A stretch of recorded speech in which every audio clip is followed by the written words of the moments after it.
Welcome to Curious Kids Every Day. I'm Josh. How are you doing today? It's so good to hear from you. Hey, I've got some good news and some bad news today. I think I'm going to give you the bad news first because the good news is really good news. I think you're going to like it. Okay, so the bad news. Well, you know how usually on Thursdays on this show, we have a Captain Curious or a Detective Curious adventure? Well, we aren't going to have one today. I know, I'm disappointed too. The imaginary astronaut ate Captain Curious, and I really want to know what happens next. I know sometimes it's hard to wait on things you're excited about, but here's what I want you to do. Does your family have a calendar on the wall? I want you to ask your mom or dad if you can write on the calendar. I want you to write Captain Curious Returns, and I want you to write it on this date, December 4th. What month is it now? Right, it's November. So flip the calendar to the next month and write Captain Curious Returns on the 4th day of December.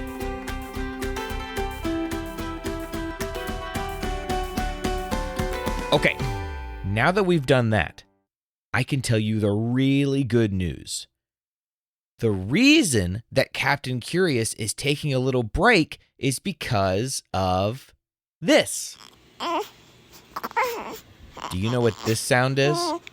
Yep, it's a baby. And not just any baby, it's my baby. Do you remember me talking about how my family was going to have a new baby soon? Well, she's here. Her name is Josephine, and she is perfect. She is our first little girl. So now we have 3 boys and 1 girl. Has your family ever had a new little baby before? When a new baby comes, your mom and dad have a lot of new responsibilities for a while. It's hard work keeping a new baby healthy and strong. I think it's a miracle every time it happens. But that's why Captain Curious has to take a little break, because those episodes take a long time for me to make, and my family needs extra help from me this month. So I had to pick, help my family with our new baby, or make Captain Curious this month. Which one should I choose? Yep, I think I made the right choice. But while we're talking about babies, have you ever wondered why babies talk like that when they're born? It's a very interesting, very distinct sound that they make, isn't it? When you hear that, you immediately know you're hearing a baby. But why can't they just talk like you and me? I was thinking about this question because I got an email from some curious kids named Ruth and Eli. They asked, why do babies need to learn to talk? Why don't they know how when they're born?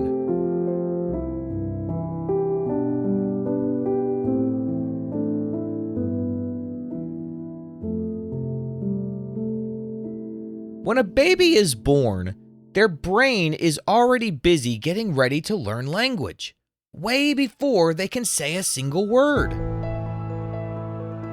In fact, babies start learning sounds even before they're born. Inside their mama's tummy, they can hear all kinds of sounds, like the sound of your voice or music that's playing. So then when they're born, they already recognize familiar voices, especially their mom and dad. Now, when a baby is first born, what is the main way that they communicate? Yep, they cry a lot. That's their way of saying, I'm hungry, or I need a diaper change, or just somebody hold me. As weeks go by, their brains start connecting sounds with meanings. When you talk to a baby and smile, their brain lights up with activity. By 2 or 3 months old, babies begin making cooing sounds. And this helps them practice moving their lips and their tongue.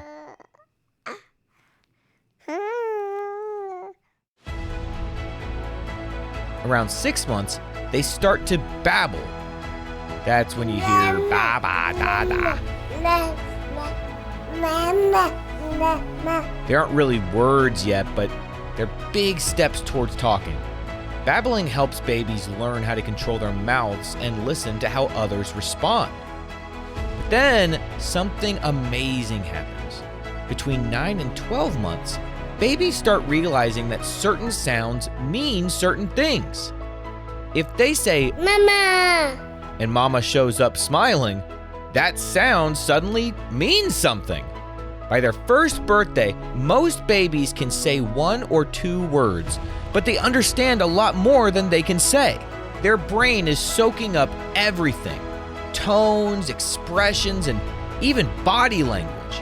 And by 2 years old, babies often know well, I guess by 2 years old, it's not really a baby anymore, but by 2 years old, the kid often knows hundreds of words and starts putting them together into little sentences like, "want snack," or "go park."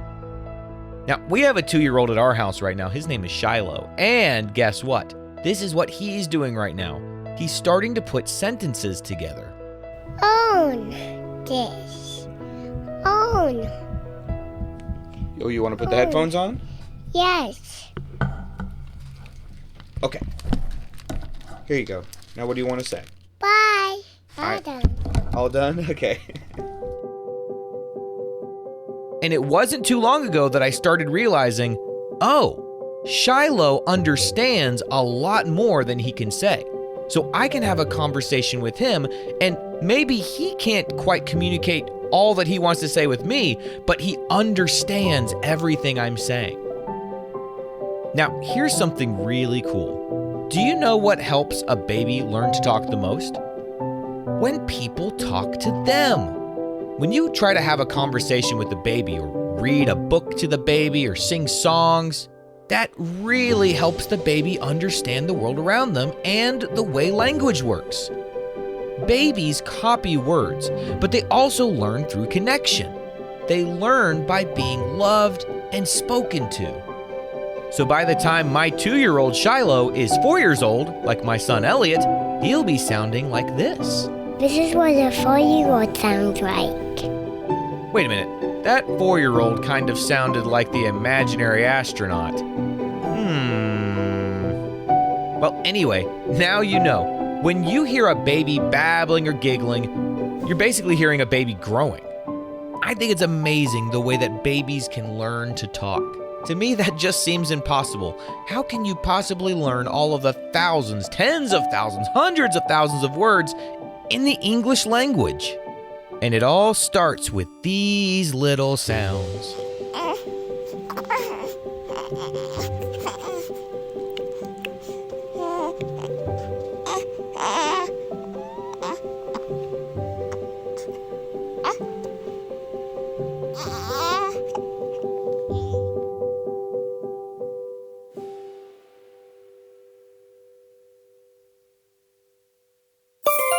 Okay, let's have a quick quiz. What's the first way babies communicate? By crying. Around what age do most babies say their first word? Usually around 1 year old. But I will say, now that I've had, this is my 4th child that we've had, it's not exact. You know, some kids talk earlier and some kids wait a little bit longer to start talking. It really just depends on the child. What helps babies learn language the most? When people talk to them or read to them or sing to them, any communication you do with the baby is engaging their brain, activating it, and letting the baby know that these are the things that are important, and I really, really, really need to learn them. True or false? Babies understand words before they can say them. That is true. True or false? All babies are born knowing how to talk. False. They have to learn by listening and practicing. True or false, babies start learning sounds even before they're born. That's true, inside their mama's tummy. That's why if your mama has a baby in her tummy, it's really important that you talk to the baby in the tummy, because when that baby comes out, they're going to recognize your voice. Okay, would you rather teach a baby its first word or hear your own baby laugh for the first time?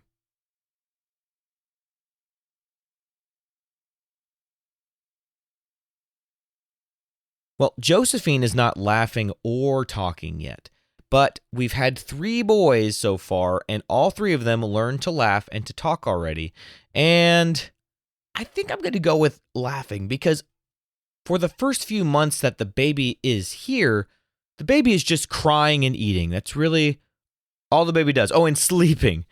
You know, they don't seem very engaged, and they don't seem like they know what's going on. But as soon as the baby laughs and really starts smiling, then you really feel like, oh, okay, this baby knows what's going on. This baby recognizes me, and I can do things that will make the baby happy. And that is a really, really good feeling. It's a very special day, the first day your baby smiles and laughs.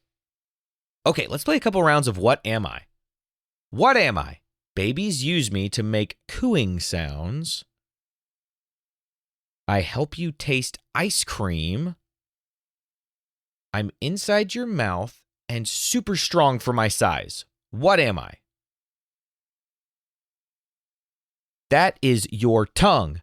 When a baby makes all those early cooing sounds, the baby's practicing using the tongue.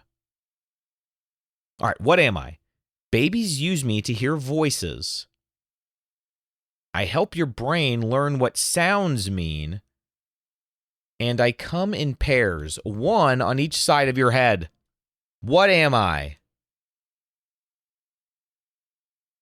I am your ears.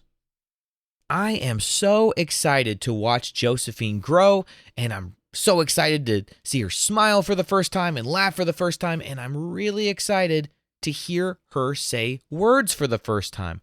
Every day that we talk to Josephine, we're helping her practice learning all the words she's going to know to communicate with us one day.